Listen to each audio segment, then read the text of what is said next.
আপনাকে নিয়ে আসছি। আসসালামু আলাইকুম জনাব মাহবুব হাসান। আপনাকে আমন্ত্রণ জানাচ্ছি আজকের আইটুকে। আপনি আছেন ওয়ালাইকুম আসসালাম রহমতুল্লাহ। আপনাকে ধন্যবাদ। আপনাকে অসংখ্য ধন্যবাদ। আমি সরাসরি চলে যাচ্ছি মাহবুব হাসান আপনার কাছে ২ টি প্রশ্ন নিয়ে। ১ম প্রশ্ন হচ্ছে যে আপনি কেমন আছেন সেটি বলবেন। আর এই যে রাশিয়ার যে ইনভেশন যেটি, রাশিয়া এটিকে যুদ্ধ বলবেন নাকি আগ্রাসন বলবেন, এই সম্বন্ধে ১ মিনিটে সংক্ষিপ্তভাবে এই সমগ্র ব্যাপারটিকে আপনি কিভাবে দেখেন সেটিকে আমি চাইবো মাত্র ১ মিনিটে বলার জন্য। তারপরে পরবর্তীতে বেশ কিছু প্রশ্ন আছে। আমরা সেই প্রশ্নগুলো আপনার কাছে রাখবো এবং কিছু তাত্ত্বিক পর্যালোচনা করব। তবে আপনার কাছে আসার আগে সুপ্রিয় দর্শক যারা এই পর্যায়ে আমাদের সাথে সরাসরি লাইভে যোগ দিয়েছেন, আপনারা লাইভটি শেয়ার করে নেবেন এবং আপনাদের শেয়ার করার মাধ্যমে আমরা আজকে যে গুরুত্বপূর্ণ আলোচনা এখান থেকে অনেক তথ্য উপাত্ত বেরিয়ে আসবে, অনেক বিশ্লেষণ হবে ইনশাল্লাহ। আমার অতিথি অত্যন্ত পারদর্শী এই সমস্ত বিষয়ে এবং তিনি ব্যাখ্যা বিশ্লেষণের মাধ্যমে আপনাদেরকে সমগ্র বিষয়টি তুলে ধরবেন ইনশাল্লাহ। তো আমি চলে যাচ্ছি মাহবুব হাসান আপনার কাছে। প্রথম প্রশ্ন। ধন্যবাদ সৌরভ ভাই আপনাকে আমাকে এই অনুষ্ঠানে দাওয়াত দেওয়ার জন্য। আমি প্রথমেই এই অনলাইন যারা দেখছেন, যারা দেখছি তাদের প্রতি জানাচ্ছি সালাম এবং এই সালামের মধ্যে দিয়ে আমি আমার কথা শুরু করছি। আমি আলহামদুলিল্লাহ ভালো আছি। আর প্রশ্ন করছেন আমি কেমন আছি আপনি জানতে চেয়েছেন। আমি ভালো আছি আলহামদুলিল্লাহ। তো আপনি যে প্রশ্ন করেছেন যে রাশিয়ার সঙ্গে ইউক্রেনের যুদ্ধের প্রেক্ষাপটটা কি ছিল? বেসিক্যালি রাশিয়া এবং ইউক্রেনের এই যুদ্ধের প্রেক্ষাপট কিন্তু দীর্ঘ ইতিহাস। আপনি যদি দেখেন যে সোভিয়েত ইউনিয়নের সেই ভাঙার শুরু থেকেই মূলত এই বেল্টে নানা রকমের অস্থিরতা কাজ করেছে এবং অস্থিরতার একটা পর্যায়ে আমরা জানি যে ২০১৪ সালে আপনার ইউক্রেনে রুশ সমর্থিত যে প্রেসিডেন্ট ছিলেন, সে প্রেসিডেন্ট একবার তারা ইউরোপের সঙ্গে ব্যবসা বাণিজ্য এবং তার পরবর্তী পর্যায়ে ন্যাটোভুক্ত হওয়ার জন্য একটা পায়তারা করেছিল। তখন রাষ্ট্রপতি পুতিন এই বিষয়টি ভালো চোখে দেখেনি।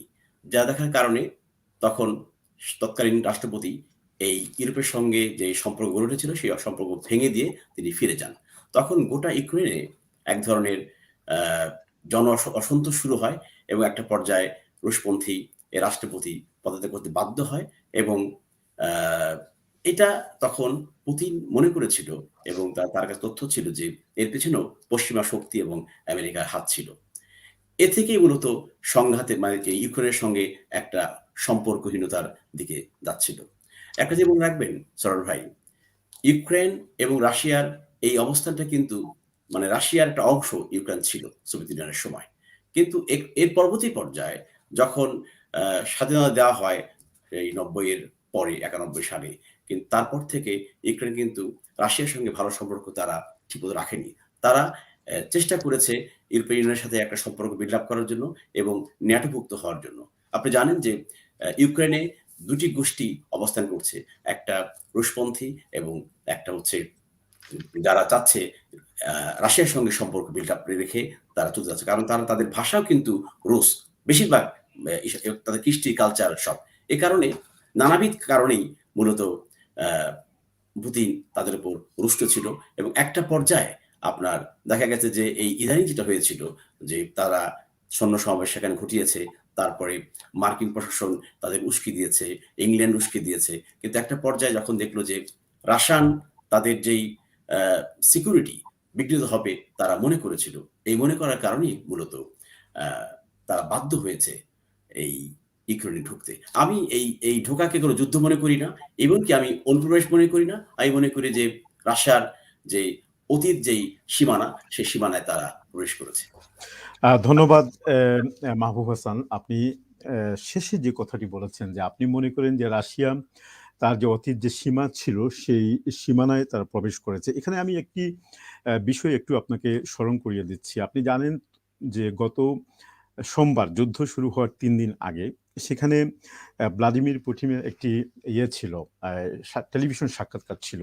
সেই সাক্ষাৎকারে তিনি যে কয়েকটি কথা বলেছেন তার মধ্যে একটি ছিল যে তিনি সেখানে বলেছেন যে এটি প্রাচীন রাশিয়ার একটি অ্যা অ্যা রুশ ভূখণ্ড। এই কথাটি তিনি বলেছেন। আর তিনি এটিও বলেছেন যে আসলে ইউক্রেন তো কখনো অ্যা মানে স্বাধীন হবার কথা ছিল না। সেটি বলতে গিয়ে তিনি তৎকালীন ১৯১৭ সালে যে লেনিনের কথা বলেছেন, লেনিনের দুরাচারের কথা বলেছেন। তারপর সোভিয়েত অ্যা অ্যা পূর্ববর্তী যিনি ছিলেন মিখাইল গর্বাচেভ, তার ব্যর্থতার কথা বলেছেন, বলে তাদেরকে দায়বদ্ধ করেই তিনি বলেছেন যে তাদের কারণেই ইউক্রেন 1991 সালে স্বাধীনতা পেয়েছে।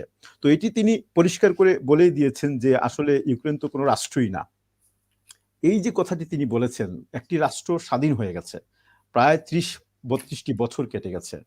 এমত অবস্থায় এত বছর পর এই কথাটি আসলে পৃথিবীর সভ্যতাকে, মানুষকে বা পার্শ্ববর্তী রাষ্ট্রগুলাকে বা আমাদের এই বর্তমান অবস্থাকে কি মেসেজ দিচ্ছে আসলে? এটির ব্যাখ্যা আপনি কিভাবে করবেন? আপনি অবশ্য কিছুটা টাচ করেছেন শুরুর দিকে। আমি একটু আপনাকে সোমবারের বক্তব্যের কিছু অংশ তুলে ধরলাম।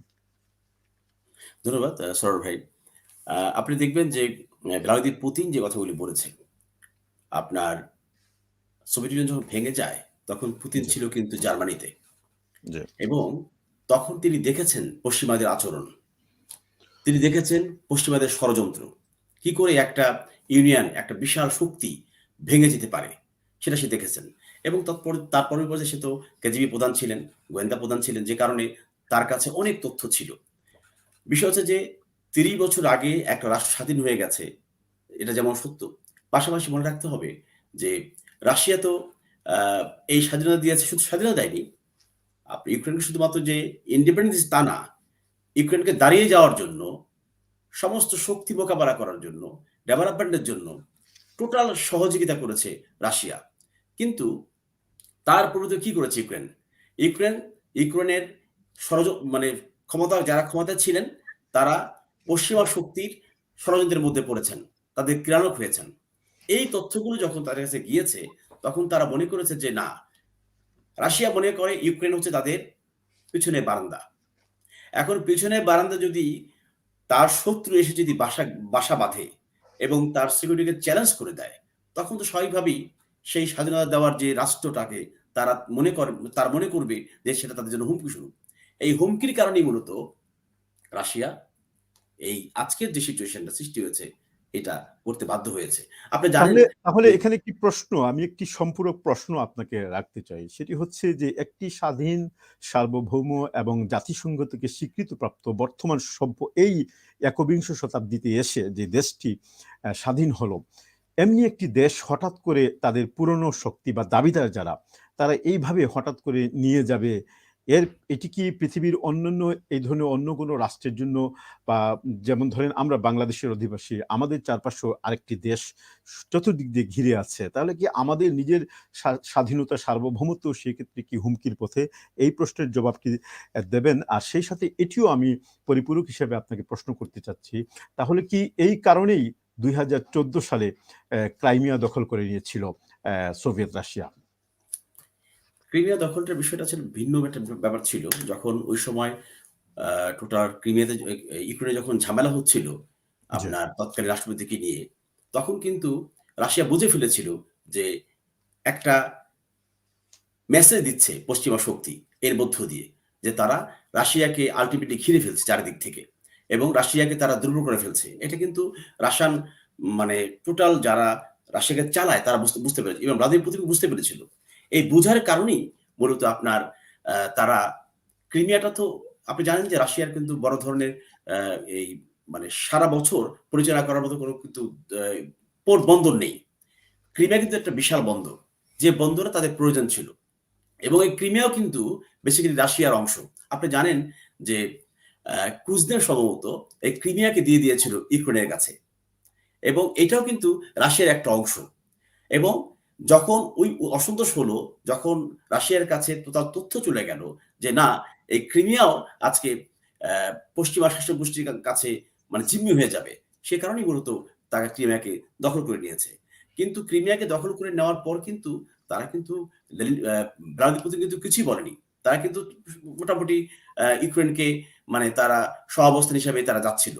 কিন্তু সর্বশেষ যেটা ঘটেছে যে মানে ইউক্রেনের এই যে সিচুয়েশন এর মধ্যে যখন তারা ন্যাটোর দিকে যাচ্ছিল, অর্থাৎ ইউক্রেনের বর্তমান রাষ্ট্রপতিকে তারা মোটামুটি হাত করে ফেলেছে এবং হাত করার মধ্য দিয়ে এই রাষ্ট্রপতি ন্যাটোর সদস্যভুক্ত হয়ে যাবে। আপনি জানেন যখন জার্মানি এক হচ্ছিল, তখন শর্ত ছিল যে ন্যাটোর কোন শক্তি মানে রাশিয়ার দিকে বা ওই বেল্টে আর যাবে না। কিন্তু আপনার আমেরিকা কিন্তু সেই কথা শোনেনি। যে কারণে ভ্লাদিমির পুতিন ক্ষুব্ধ হয়েছেন এবং ক্ষুব্ধতার কারণেই মূলত একটা পর্যায়ে ক্রিমিয়ার সঙ্গে ইউক্রেনের সঙ্গে রাশিয়ার একটা বিরাট দ্বন্দ্ব বাধে এবং রাশিয়া কিন্তু বারবার বলছে যে আমরা কিন্তু ক্রিমিয়া দখল করতে যাচ্ছি না। ইউক্রেন দখল করতে যাচ্ছি না। ইউক্রেনকে বারবার বলা হচ্ছিল তোমরা এই জায়গা থেকে ফিরে আসো। কিন্তু তারা ফিরে আসেনি। আরো যদি খেয়াল করেন এই যে বর্তমান রাষ্ট্রপতি আজকে টোটাল ইউক্রেনবাসীকে একটা মানে যুদ্ধের মুখোমুখি দাঁড় করে দিয়েছে। কারণ রাশিয়ার সামরিক শক্তি আর ইউক্রেনের সামরিক শক্তি এক নয়। কিন্তু কোন শক্তির বলে ইউক্রেন আজকে রাশিয়ার বিরুদ্ধে অবস্থান নিল? সেই শক্তিগুলো হচ্ছে কোথায়? আজকে দেখেন আমেরিকা বা তাদের যে তাদের যেই আপনার সহযোগী শক্তি যারা, তারা কিন্তু এখন নিশ্চুপ। তারা হয়তো কেউ অস্ত্র পাঠাচ্ছে, কেউ বলতেছে আমরা সহায়তা করব, তারা হয়তো স্যাংশন দিচ্ছে। কিন্তু আল্টিমেটলি রাশিয়ার বিরুদ্ধে সরাসরি তারা যাচ্ছে না। এটা না। একটা বিষয়। আর এখানে ধরেন আপনি যেটা বলেছেন যে আজকে একটা স্বাধীন রাষ্ট্র যদি রাশিয়া যদি নিয়ে যায় এবং তাহলে আমাদের আপনি বাংলাদেশের কথা বলেছেন। বাংলাদেশের আসলে বিশাল রাষ্ট্র ভারত। দেখেন ভারতের সঙ্গে বাংলাদেশের যেই ঐতিহাসিক ইতিহাসটা আর ইউক্রেনের সঙ্গে রাশিয়ার ইতিহাস কিন্তু এক নয়। রাশিয়া এবং ইউক্রেন কিন্তু এক বিষয় নয়। কারণ তারা কিন্তু একটা বলয় ছিল, একটা পতাকার তলে ছিল। একটা একটা কি বলে মানে অর্ডারের মানে বলয়ে তারা ছিল। পাকিস্তান যখন 47 এর সৃষ্টি হয়, তার পরবর্তী পরে 71 এ যুদ্ধ হয়। বাংলাদেশের জনগণ যুদ্ধ করে কিন্তু এদেশ স্বাধীন করেছে। সুতরাং ভারত ইচ্ছে করলেই রাশিয়ার মতো বাংলাদেশে ঢুকে আপনার বাংলাদেশকে নিয়ে নেবে ইউক্রেনের মতো, এটা কখনোই সম্ভব না। কারণ তাই যদি ভারত করে, আপনি যেটা বলেছেন অনেকেই একথা বলছে, তাই যদি করে তাহলে কিন্তু আপনার বাংলাদেশের সঙ্গে যেই এই যে পূর্ব ভারতের যে 7 সিস্টার যেটা আছে, তারা কিন্তু একীভূত হয়ে যাবে। এবং তখন একটা বিশাল বলয় সৃষ্টি হয়ে আল্টিমেটলি ভারতই কিন্তু ক্ষতিগ্রস্ত হবে। সুতরাং এটা আমি মনে করি না যে ভারত বাংলাদেশের দিকে আপনার এইভাবে আগ্রাসী ভূমিকা পালন করবে। হ্যাঁ, ভারত আমাদের সংস্কৃতি, আমাদের ব্যবসায়িক জায়গায় তারা নানা রকম আগ্রাসন করছে। কিন্তু ল্যান্ড নিয়ে যাবে এই সাহস ভারত কখনো করবে না। আ আ ধন্যবাদ মাহবুব হাসান। আমরা আসলে আরেকটু সামনের দিকে গেলে এই বিষয়ে আমিও কিছু পয়েন্ট তুলে ধরব। যেখানে নবম ১০ শতাব্দীতে যখন কিয়েভান রুশ নামে একটি রাষ্ট্র ছিল, সেই রাষ্ট্রটিকে কেন্দ্র করেই কিন্তু বর্তমানে কি বলে ইউক্রেন, বেলারুশ এবং যে রাশিয়া, তারা ৩ টি রাষ্ট্রই কিন্তু দাবি করছে যে কিয়েভে হচ্ছে তাদের প্রাচীনতম শহর। সেই দৃষ্টিভঙ্গিতেই আমি বলেছিলাম যে নবম শতাব্দীর দিকে ফিরে যাচ্ছে কিনা রাশিয়ান শক্তি। আমি এখানে আরেকটি বিষয় আপনাকে আমরা এই বিষয়গুলো একটু পরে আলোচনা করব। আমি যেই একটি বিষয় বলতে চাই যে গত সোমবারের যে বিষয়গুলো আপনাকে বলছিলাম, সুপ্রিয় দর্শক আপনারা শুনছেন যে গত সোমবারে আরো কয়েকটি ঘটনা ঘটে। এর মধ্যে আরেকটি ঘটনা ছিল যে গত সোমবারই কিন্তু ভ্লাদিমির পুতিন তিনি ঘোষণা করে দিয়েছিলেন যে ডনেস্ক এবং লুহান্স্কে এই ২ টি রাষ্ট্রের স্বাধীনতা ঘোষণা করে দিয়েছিলেন। তো এটিকে আপনি কিভাবে দেখেন? আসলে এমন একটি সময় যখন তিনি ইউক্রেন দখল করতে যাবেন তার আগে আরো ২ টি প্রদেশকে রাষ্ট্র হিসেবে ঘোষণা করে দিয়েছেন এবং এটা গত সোমবার ঘটেছিল এবং সেখানে তিনি সৈন্যও পাঠিয়েছেন এবং সৈন্য পাঠিয়ে আবার বলছেন যে এই সৈন্যগুলো সেখানকার মানুষের সার্বিক নিরাপত্তা, শান্তি শৃঙ্খলা বজায় রাখবে। এই ২ টির যে প্রদেশকে রাষ্ট্র হিসেবে ঘোষণা করলেন, সেগুলোকে আপনি কিভাবে দেখেন? এটা মূলত মানে পুতিনের একটা মানে রাজনৈতিক পলিসি। সে ইউক্রেনে ঢুকবে, এটা তো সবাই ওপেন ছিল। কারণ যখন ১,০০,০০০ সৈন্য যখন সীমান্তে যখন মহড়া দেয়, তখন বুঝতে হবে যে কিছু না কিছু তার একটা উদ্দেশ্য ছিল। এবং সেই উদ্দেশ্যটাকে সে বাস্তবায়ন করার জন্য ছোট, ছোট রাষ্ট্রগুলোকে সে হাতে রাখার জন্য ইভেন কি অন্যান্য যে রাষ্ট্রগুলো আছে এই বেল্টে, সেগুলোকে শান্ত রাখার জন্য এবং তাদের সমর্থন পাওয়ার জন্য মূলত এই ২ টি রাষ্ট্রকে তিনি মানে স্বাধীন করেছেন। কিন্তু স্বাধীনতা দিয়েছেন ঠিকই। কিন্তু যেটা বলছিলেন আপনি সেখানে আর্মি দিয়েছে তাদের নিজস্ব আর্মি। এই আর্মি দিয়েছে কেন? যাতে করে জনগণকে যাতে করে নিয়ন্ত্রণ রাখতে পারে এবং যাতে করে আবার ওই ইউক্রেনের মতো যাতে করে আবার তারা যেন মাথাচাড়া না দিতে পারে। এইটা একটা মানে ইউক্রেনের কি পুতিনের একটা পলিসি। এটা প্রত্যেকটা মানে রাষ্ট্রনায়কের একটা ভিন্ন পলিসি থাকতে পারে। এটা যুদ্ধনীতি হতে পারে। কিন্তু এখানে আমরা এখন যদি একটু মানে মুদ্রার এপিঠ-ওপিঠ দুটি আছে। আমরা যখন দেখি যে গত সোমবার যখন পুতিন এই ঘোষণাটি দিলেন এবং সহজেই অনায়াসেই তিনি ২ টি রাষ্ট্র দখল করে নিলেন বলা যেতে পারে। সেই সময় জো বাইডেন কি বললেন? জো বাইডেন সেটি বলেছেন যে এটি হচ্ছে মানবাধিকার লঙ্ঘনের সুস্পষ্ট একটি হয়ে গেছে। মানবাধিকার লঙ্ঘন হয়েছে সুস্পষ্টভাবে। কিন্তু এতটুকুই তিনি বলেছেন, আমেরিকার মতো একটি শক্তিধর মার্কিন যুক্তরাষ্ট্রের মতো এত শক্তিশালী রাষ্ট্র কিন্তু পরবর্তীতে কোনো পদক্ষেপ নিতে পারেনি। এটাকে আপনি কিভাবে দেখবেন? দেখবেন। তাছাড়া আমরা যুক্তরাজ্যের কথাই যদি বলি, ফ্রান্সের কথাই যদি বলি, সবাই কেমন যেন রাশিয়ার এই শক্তি বা আগ্রাসন বা এই যুদ্ধের কাছে নতজানু নীতি অবলম্বন অনুসরণ করছে। এগুলো আসলে কি? আসলে এগুলো আমাদের বোঝার বাইরে চলে গেছে যে আমরা আসলে কি মনে করব? রাশিয়া কি এতই শক্তিশালী হলো? আর যদি রাশিয়া এত শক্তিশালী হয়েই থাকে, তাহলে সে কেনই বা তার নিরাপত্তা বা সিকিউরিটি লেগে এত উদ্বিগ্ন থাকবে? এটিকে একটু যদি আপনি সংক্ষিপ্তভাবে টাচ করতেন। যে জো প্রথমত বাইডেন বলব তো যে একটা সেকেন্ড, আমি আরেকটা কথা বলি। উনারা তো গত ৩০, ৩৫, ৪০ বছরে দেখা গেছে যে পৃথিবীর বিভিন্ন রাষ্ট্র আক্রমণ করেছেন, দখল করেছেন, ইরাক ধ্বংস করেছেন, লিবিয়া ধ্বংস করেছেন, আফগানিস্তান, ভিয়েতনামে ওখানে পর্যন্ত তারা আগ্রাসন চালিয়েছেন। এর থেকেও ছোট ঘটনাকে কেন্দ্র করে কিন্তু। কিন্তু এটি তো অনেক বড় একটি বিষয়, যেখানে ইউক্রেন এখনো পর্যন্ত ন্যাটোর অন্তর্ভুক্ত হতে পারেনি। সেখানে এই সম্ভাবনা কি ছিল যে ইউক্রেন যদি ন্যাটোর অন্তর্ভুক্ত হয়ে যায়, তাহলে তো এটা রাশিয়ার জন্য একটা বিরাট সিকিউরিটি থ্রেট হয়ে যাবে। সেটিও যদি আমি মেনে নেই, তারপরেও কেন এত নতজানু তারা? জো বাইডেনের কথার কি কোনো মূল্য নেই? বরিস প্রথমত জনসনের কথার কি কোনো মূল্য নেই? প্রথমত কথা হচ্ছে যে আমেরিকার নৈতিক কোনো মানে সাহস নাই এসব কথা বলার যে আপনার মানবাধিকার লঙ্ঘন হচ্ছে। আপনি জানেন একটা স্বাধীন সার্বভৌম রাষ্ট্র ইরাককে তারা মেসাকার করে দিল। একটা মিথ্যা একটা অজুহাত দিয়ে যে সেখানে আপনি নিউক্লিয়াস আছে বলে তারা ঢুকলো। অথচ এখন দেখেন এখন প্রমাণিত হয়েছে সেখানে কিছুই পারমাণবিক কিছুই ছিল না। তাহলে শুধু তাই না, আপনি যেটা বলেছেন যে তারা আফগানিস্তানে যখন গেল রাশিয়াকে বিদায় করার জন্য, তারা কিন্তু সহায়তা করেছিল দখল করার জন্য।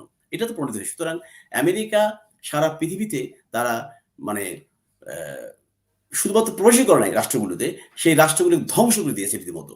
সুতরাং এখন যেটা হয়েছে যে রাশিয়ার সাথে তো আমেরিকার একটা বিশাল দ্বন্দ্ব একসময় ছিল। কোল্ড ওয়ারের যুগে আপনারা জানেন যে অবস্থান যুদ্ধ ছিল। এই ২ টা শক্তি ছিল। যখন আপনার গর্বাচের সময় যখন রাশিয়া ভেঙে গেল, তখন একমাত্র শক্তি হিসেবে দাঁড়িয়েছিল আমেরিকা। এবং তারা যা তা করেছে। গোটা পৃথিবীকে মানে ইচ্ছামত উলটপালট করে ফেলেছে। কিন্তু ভ্লাদিমির পুতিন যখন ক্ষমতায় আসলো, তখন ধীরে, ধীরে, ধীরে, ধীরে, ধীরে, ধীরে সে এই রাশিয়াটাকে সে দাঁড় করিয়েছে। একটা শক্তি হিসেবে সে মোটামুটি একটা জায়গায় নিয়ে এসেছে। এবং যখন নিয়ে এসেছে তো স্বাভাবিকভাবেই আমি যেটা বললাম যে যখন আ সোভিয়েত ইউনিয়ন ভেঙে যায়, তখন পুতিন ছিল জার্মানিতে এবং তখন তার চোখের সামনে এইসবগুলো দেখেছে সে। যে পশ্চিমা শাসক গোষ্ঠীরা কিভাবে সোভিয়েত ইউনিয়নের মধ্যে একটা শক্তিশালী রাষ্ট্রকে ভেঙে দিল। শুধু ভেঙেই দেয় নাই এবং তার মাজা ভেঙে যাতে করে ঘুরে না দাঁড়াতে পারে। কিন্তু পুতিন সাহস করে এই জাতিটাকে নিয়ে এবং আমি বলব যে দরকার ছিল। কারণ আপনি যখন আমেরিকা যখন একটা বিশাল শক্তি হিসেবে যখন এককভাবে যখন কাজ করে তখন কথা বলার কেউ ছিল না। তখন ভারসাম্যহীন পৃথিবী। আজকে রাশিয়ার এই ভূমিকার কারণে আমি মনে করি পৃথিবী একটা ভারসাম্যপূর্ণ জায়গায় এসে দাঁড়াবে। এবং আপনি যেটা বলেছেন যে মানে কি বলে ইংল্যান্ডের প্রধানমন্ত্রী বলেন, মার্কিন রাষ্ট্রপতি বলেন, এদের বা ফ্রান্সের প্রেসিডেন্ট বলেন, এদের কি কোনো কথার মূল্য নাই?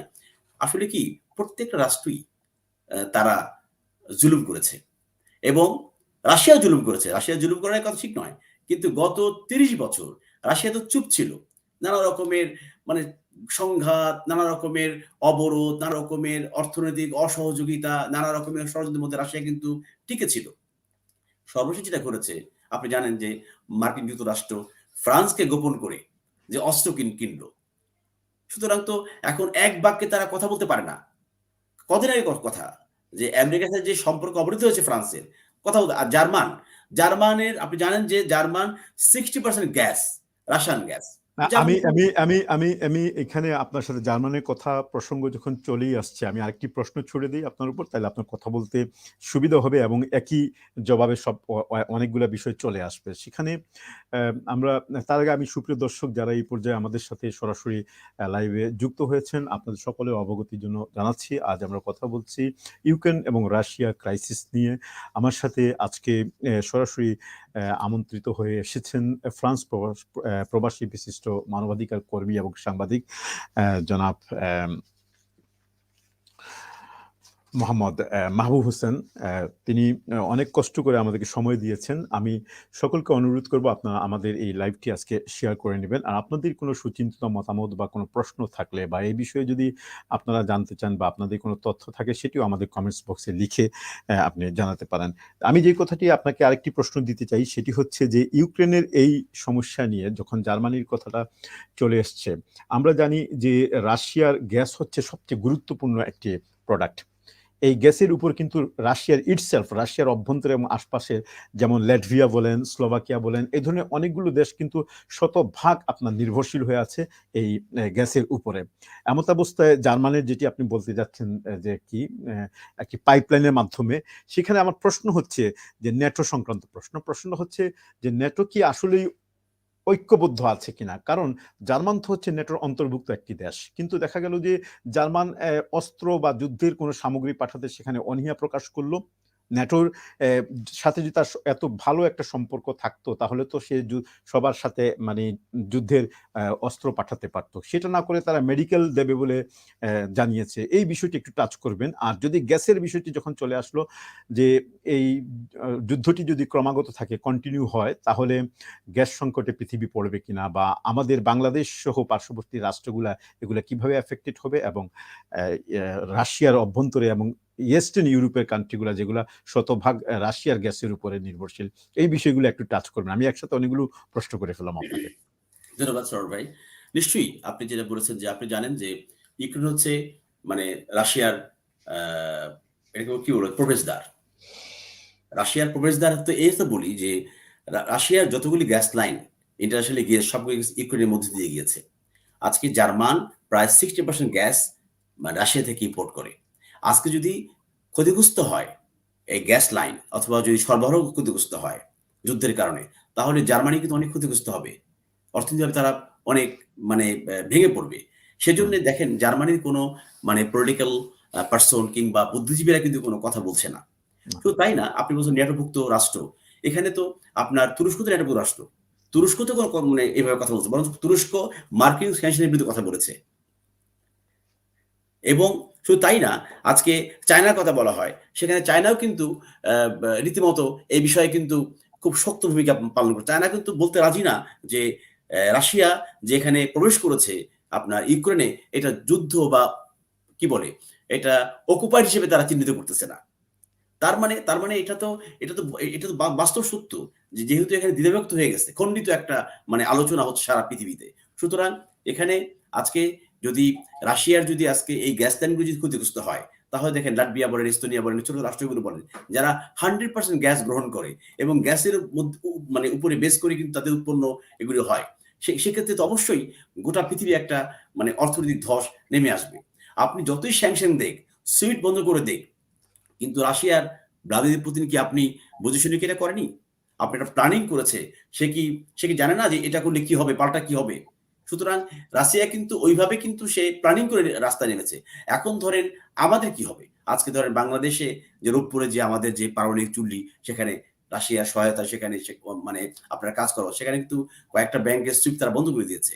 তো স্বাভাবিকভাবেই মানে দক্ষিণ এশিয়ার অনেক রাষ্ট্র যারা নানাভাবে ইউক্রেন বলেন বা রাশিয়া বলেন এদের কাছ থেকে জিনিসপত্র গ্রহণ করে থাকে। বিশেষ করে ইউক্রেন থেকে তো বাংলাদেশ অনেক গম আমরা ইম্পোর্ট করে থাকি। খাদ্য সামগ্রীর ভেতরে গম একটা ইম্পোর্টেন্ট বিষয় কিন্তু। কিন্তু সেটাও কিন্তু ক্ষতিগ্রস্ত হবে। সুতরাং এই যুদ্ধের আমি এখনো বলি না, যুদ্ধ বলব না আমি। এখন একটা তারা ঢুকেছে, তারা মোকাবেলা করছে। এখন ধরেন যদি এরা যদি অন্য রাষ্ট্রে যুক্ত হয়ে যায়, যেটা বলা হয় যে যেটা বাইডেন বলেছেন যে ১ম বিশ্বযুদ্ধ। আরেকটা বিশ্বযুদ্ধ লাগে কিনা? একটা অ্যালার্মিং কথা বলেছেন। কিন্তু আমি মনে করি যদি এটা লিঙ্গারিং হয়, এটা যদি আপনার আরো যদি দীর্ঘ দীর্ঘ কি বলে? এটা আরো যদি লিঙ্গারিং হয়ে যায়, তাহলে অবশ্যই আমাদের গোটা পৃথিবীতে একটা অর্থনৈতিক মন্দা বয়ে আসবে এবং এতে গরিব রাষ্ট্রগুলো ক্ষতিগ্রস্ত হবে। ধন্যবাদ।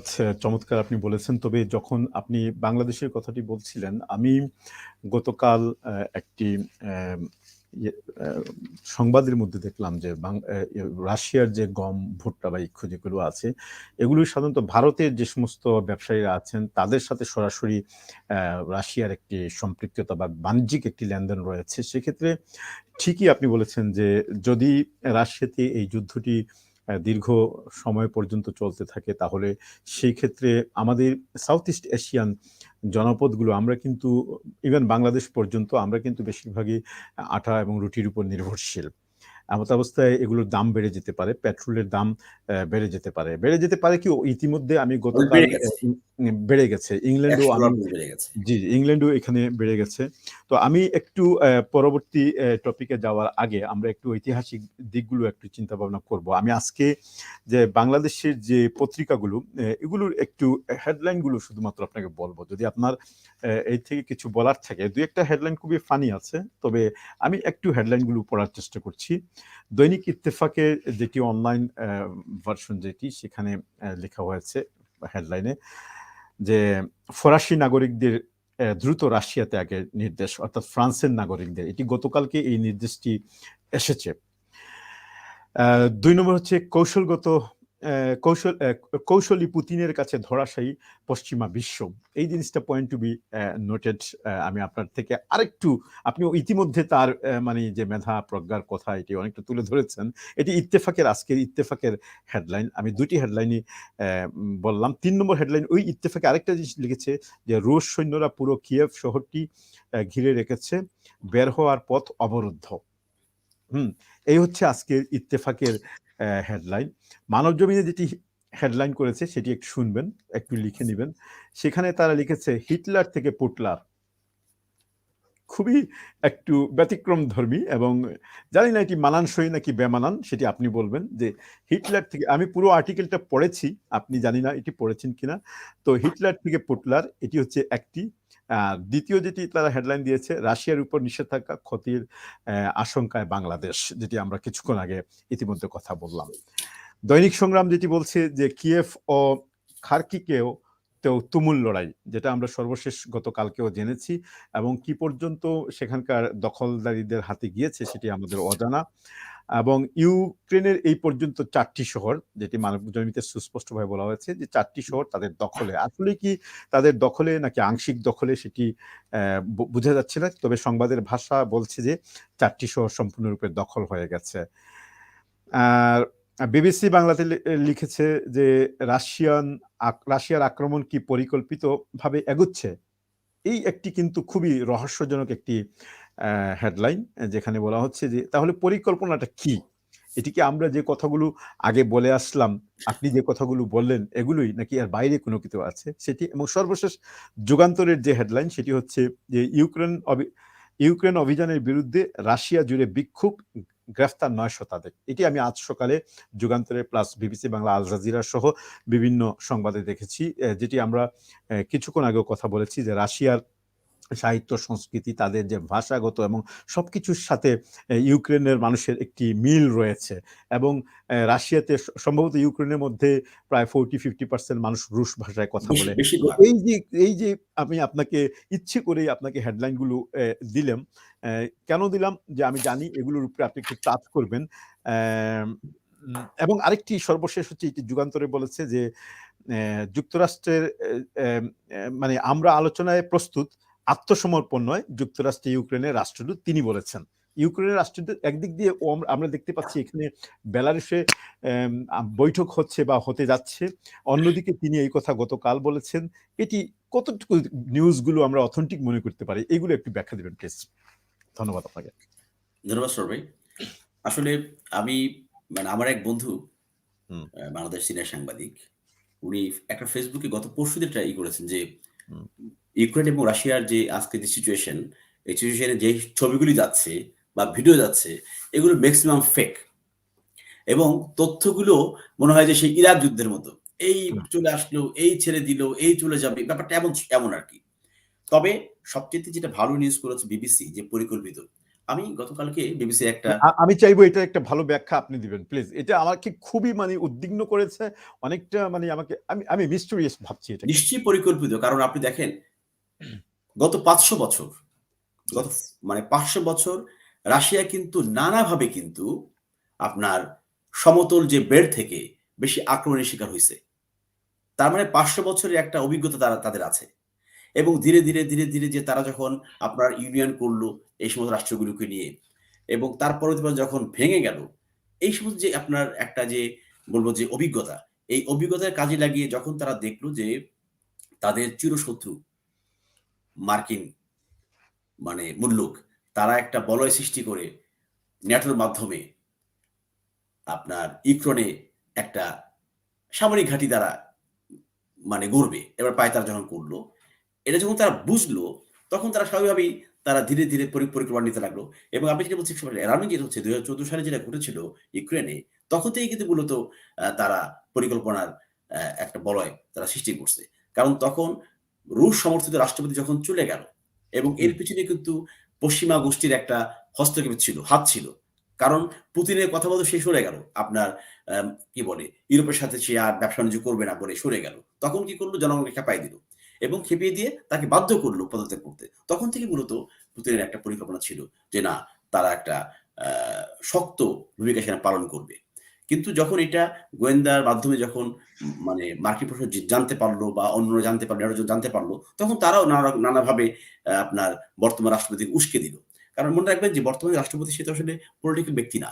একজন হুম। টেলিভিশনের একজন অভিনেতা এবং তাকে সহজেই আপনার আ নানা রকমভাবে হাত করা যায়। যেটা হইছে যে আজকে তাকে পশ্চিমা শক্তি বা আপনার ন্যাটোভুক্ত রাষ্ট্রগুলো তাকে হাত করতে পেরেছে। যে কারণে আপনার রাশিয়া এবং ইউক্রেনের সামরিক শক্তিটা আকাশ-পাতাল হওয়া সত্ত্বেও সে বারবার সে চ্যালেঞ্জিং কথা বলছিল। তো এইটা একটা পুতিনের জন্য প্রেস্টিজ হিসেবে দাঁড়িয়েছিল এবং সর্বশেষ তারা তাদের রাশিয়ার আপনার নিরাপত্তার প্রশ্নেই মূলত আ ইউক্রেনে তারা প্রবেশ করেছে। ইত্তেফাকের যে জিনিসটা আপনি যে কৌশলে পুতিনের পশ্চিমা বিশ্ব হুম, মানে ধরাশায়ী বা পরাস্ত। এটা তো স্বাভাবিকভাবেই। কারণ পুতিন গোয়েন্দার প্রধান ছিলেন। তার কাছে তথ্য, তার অভিজ্ঞতা, তার আ মেধা, মনন কতটা প্রখর হতে পারে সেটা সে দেখিয়ে দিয়েছে ক্রিমিয়া দখল করার মধ্য দিয়ে। এবং তার পরবর্তী পর্যায়ে সে রাশিয়াকে একটা জায়গায় নিয়ে এসেছে। সে জায়গায় আনে নাই এবং সর্বশেষ সে রাশিয়ার চেয়ে ছোট্ট মানে রাশিয়ার চাইতে সামান্য ছোট। এবং এটা অনেক বড় না। ইউরোপের মধ্যে 2nd লার্জেস্ট কান্ট্রি হচ্ছে আপনার ইউক্রেন। সেটাকে সে আজকে মোটামুটি মানে করতলগত করে নিচ্ছে। নাম্বার 3 যেটা এখানে আপনার মানব জীবনে যেটা করছে হিটলার থেকে পটল। এটা আসলে বাংলাদেশের পত্র-পত্রিকাগুলোতেও নানা রকমের আপনার টিক্স নিউজ গুলো করে। সব নিউজ যে একদম আপনার ভালো হবে সেটা কথা নয়। এবং আপনার ওই যে আ আমার যাকে পছন্দ তার মন্দটাও আমার আমার ভালো। এই দৃষ্টিকোণ থেকে হয়তো অনেক পত্রিকা নিউজ করে। কিন্তু বস্তুনিষ্ঠ নিউজ যেটাকে বুঝায়, সেটা যদি আসলে করে সেক্ষেত্রে আমি বলব ইত্তেফাক, বিবিসি এবং এখানে আ সংগ্রামও যেটা করেছে যে আ আজকে রাশিয়ার সৈন্যরা রাজধানীর কাছাকাছি অবস্থান করছে। আসলে অ্যাকচুয়ালি খবরটা কি আমরা তো অনেকে বলতে পারব না। ভিতরের খবরটা আসলে মানে জানা খুব মুশকিল। কারণ যখন সংঘাত যখন লেগে থাকে তখন সংবাদকর্মীরা তো জায়গা মতো গিয়ে নিউজ কালেকশন করতে পারে না। তারপরও আমি মনে করি যে যেহেতু রেস্ট অফ দ্যা ওয়ার্ল্ড চুপচাপ আছেন, সেক্ষেত্রে আমি মনে করি যে রাশিয়া অবশ্যই এখন ইউক্রেনে একটা শক্ত অবস্থানে আছে বলে আমার কাছে মনে হয়েছে।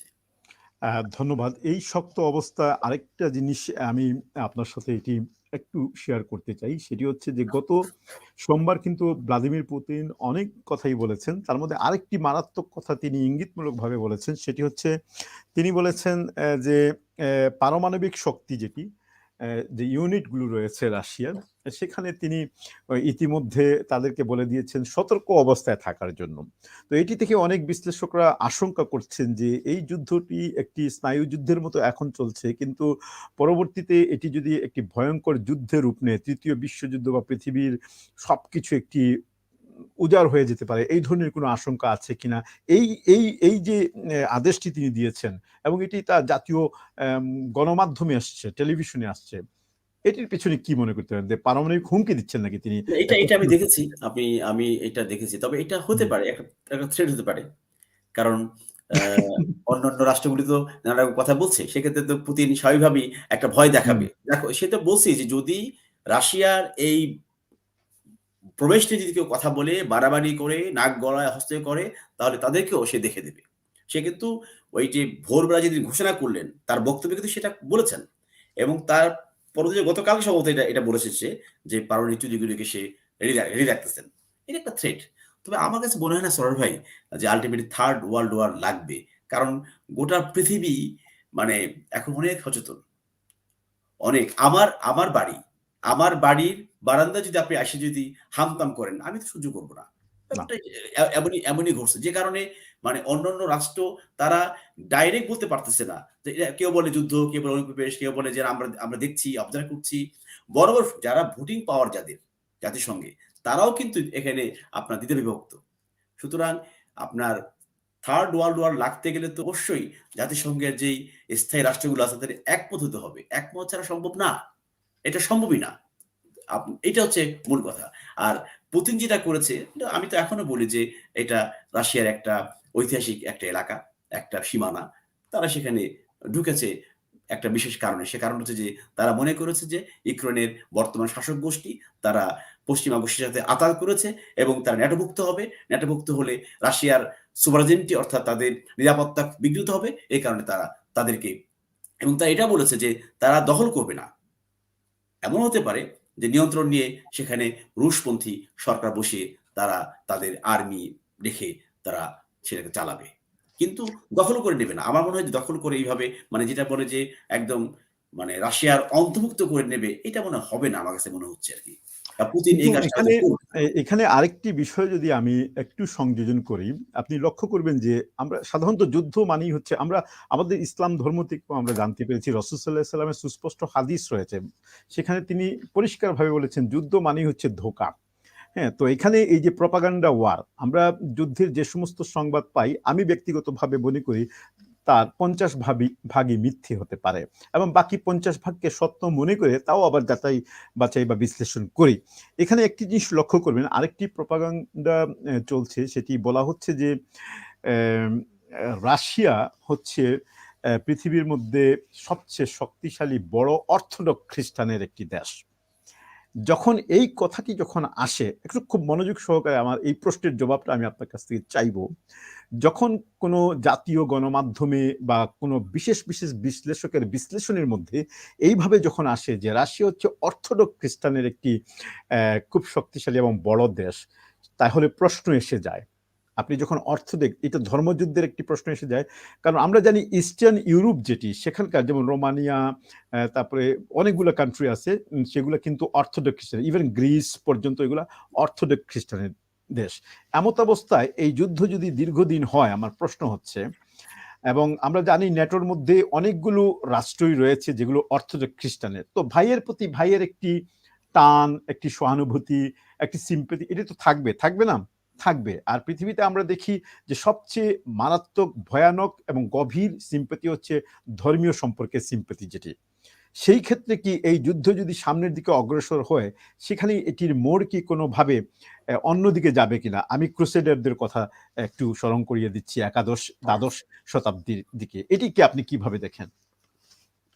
এখন কিসি সরোর ভাই হয়তো এটি প্রযোজ্য নয়, প্রশ্নটি হয়তো এই ক্ষেত্রে প্রযোজ্য নয়। না, তবে আমি একটু বিশ্লেষণটা জানতে চাচ্ছি। ঠিক আছে আপনি আপনি ঠিক বলেছেন। তবে আমার মনে হয় যে আধুনিক বিশ্বে এখন মানে আপনার ধর্মীয় উন্মাদনা যেটা বলা হয়, সবাই তো এক হয়ে যায় একটা জায়গায় যেয়ে।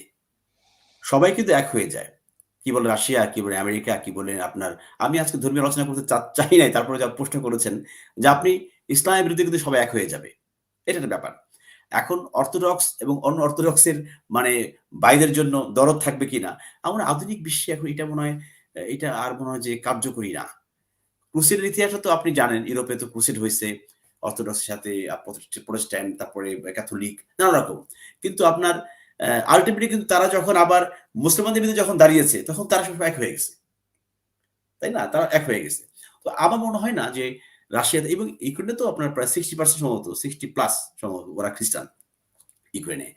তো আবার শুনলাম ওই যে ভদ্রলোক প্রেসিডেন্ট সে নাকি আবার আপনার জুইফ শোনা যাচ্ছে। আমি জানি না এটা আমি কনফার্ম না। একটা ছবি সেখানে প্রচারিত হইছে বিভিন্নভাবে। কিন্তু সেটা আমি মনে করি যে এই যুদ্ধ ধর্মযুদ্ধে আপনার রূপ লাভ করবে না। আল্টিমেটলি এটা ওই যে যেটা হইছে যে আপনার আ ২ রাষ্ট্র আমেরিকা এবং রাশিয়া আবার ওইটা একটা ২ টা শক্তি বলয় পৃথিবীতে মানে সৃষ্টি হবে এবং সেখানে এই স্নায়ুযুদ্ধটা আবার মনে হয় যে ফিরে আসলো আমাদের মধ্যে। এইটা এর ভালো। এটা থাকলে কি হবে? ছোট রাষ্ট্রগুলো পৃথিবীর, দরিদ্র রাষ্ট্রগুলো, দুর্বল রাষ্ট্রগুলো তারা এট লিস্ট শান্তিতে ঘুমাতে পারবে। অর্থাৎ তখন এই আপনি যেটা শুরুর দিকে যে কথাটি বলেছেন আমার খুবই ভালো লেগেছে যে আপনি বলেছেন যে এতদিন পর্যন্ত একক পেশি শক্তির প্রদর্শনী ছিল, কোনো ভারসাম্য ছিল না, এখন ভারসাম্য ফিরে এসছে, এই কথাটি আপনি বলেছেন। রাইট। ধন্যবাদ আপনাকে। আমরা একটু এখন যে বিষয় নিয়ে কথা বলবো, আমি কিছু ইতিহাস তুলে ধরবো, হয়তো সেই ইতিহাসগুলো আপনি জানেন খুবই সংক্ষিপ্তভাবে, যেটা থেকে আমরা একটা সংক্ষিপ্ত সামারি আপনার থেকে জানতে পারবো। আর আমি মনে করি সুপরিদর্শক যারা আছেন তারাও অনেকটা জানতে পারবেন। কারণ ইউক্রেন বা পুরো রাশিয়ার যে এই যে অঞ্চল, যেটি আপনি ওদিক দিয়ে তুর্কমেনিস্তান, কাজাকিস্তান, স্লোভাকিয়া থেকে সমস্ত অঞ্চলটি কিন্তু খুবই রহস্যে ঘেরা। আমরা বাইবেলের মধ্যেও এর অনেক রহস্যজনক জিনিসগুলো দেখি, ধর্মীয় গ্রন্থগুলোতেও দেখি। আর তাছাড়া পৃথিবীর ইতিহাসের উত্থান পতনের মধ্য দিয়ে যত জাতি, বিশেষ করে হুনদের যখন হুন তাতার জাতি যখন মঙ্গোলিয়ানদের যখন উত্থান হয়েছিল, তার পূর্ববর্তী সময় থেকে আর কি অ্যাকচুয়ালি ইতিহাস ঘেটে আমি গতকালকে দেখলাম, যেখানে আমি এই অনুষ্ঠানের শুরুর দিকে সামান্য একটি শব্দ বলেছিলাম, সেটি হচ্ছে যে কিয়েভান রুশ। ইতিহাসের পাতায় কিয়েভান রুশ নামক একটি সাম্রাজ্যের বা একটি রাষ্ট্রের অস্তিত্ব পাওয়া যায়। আপনি নিশ্চয়ই সেটি জানেন। এই যে কিয়েভান রুশ যেটি ছিল, এটি দেখা যায় যে বর্তমান বেলারুশ, রাশিয়া এবং ইউক্রেনদের সমন্বয়ে, এবং এই রাষ্ট্রটি এক্সিস্ট ছিল নবম শতাব্দীতে।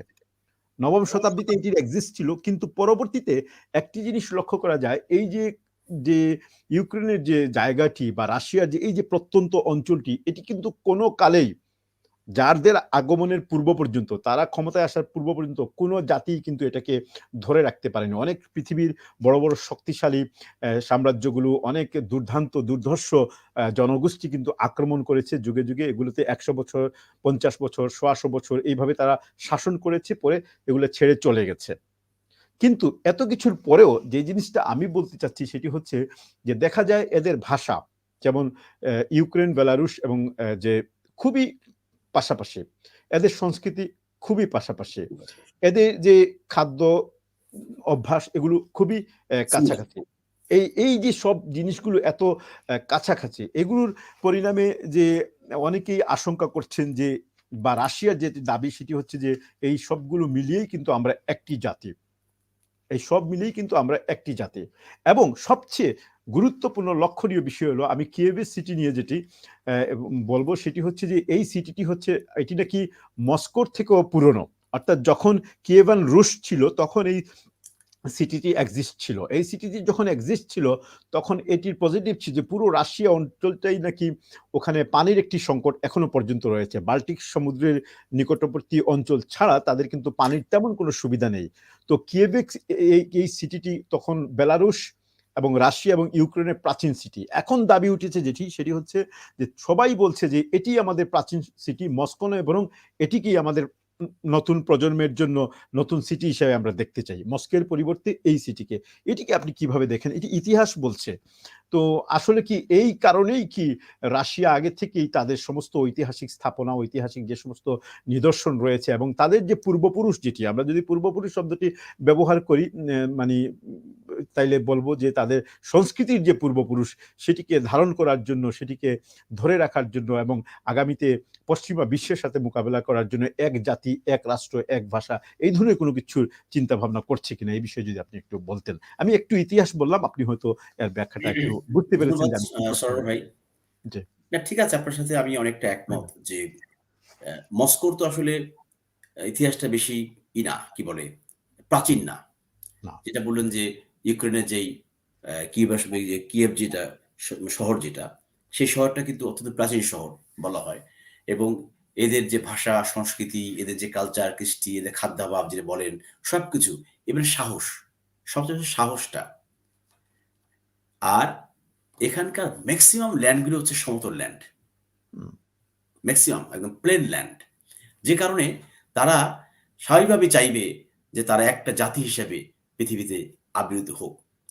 এবং কোনো না কোনো ভাবে হয়তোবা পুতিনের মধ্যে এইটা কাজ করেছে যে তার মধ্যে এই জিনিসটা জাগ্রত হয়েছে যে আমরা সেই প্রাচীন সভ্যতার যে তাদের যে শক্তি, সাহস, তাদের সহ্য, বীর্য, এগুলো ছিল। এবং আপনি যে বলছেন যে এখানে যারাই আক্রমণ করেছে টিকতে পারে নাই। এটা মূল কারণ ইভেন হচ্ছে ইভেন আমি আরো দুটো ইনফরমেশন দিই আপনাকে। অটোমান সাম্রাজ্য যখন ছিল, জি, জি, এরা কিন্তু শেষের দিকে এই ইউক্রেন কিন্তু বা এই রাষ্ট্রগুলো অটোমান সাম্রাজ্যের অধীনে ছিল, প্লাস পোল্যান্ড এবং লিথুনিয়ার মতো রাষ্ট্র কিন্তু রাষ্ট্র ছিল। সেখানে সাম্রাজ্য চালিয়েছে। এটিও একটি বিষয়। জি। তো সেজন্যে ওইটাকে ধারণ করেই মূলত একটা শক্তিশালী বলয় পূর্ব ইউরোপে তারা চাচ্ছে তৈরি করতে।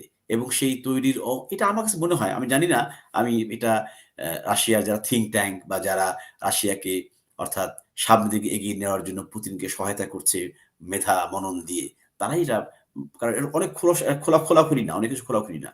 আর রুশ ভাষাটা তো আসলে মানে তাদের যে সাহিত্যকর্ম যেগুলো আমরা একসময় পড়েছি সমাজতন্ত্র বিপ্লবের পরে, বিশেষ করে বাংলাদেশে যখন কমিউনিজমের একটা বিশাল ছিল, তখন অনেক বই আমরা পড়েছি। এবং আমি একটা জিনিস খেয়াল করেন সরোয়ার ভাই, তাদের জি। সাহিত্য ভান্ডার অনেক স্ট্রং, অনেক রিচ তাদের সাহিত্য ভান্ডার।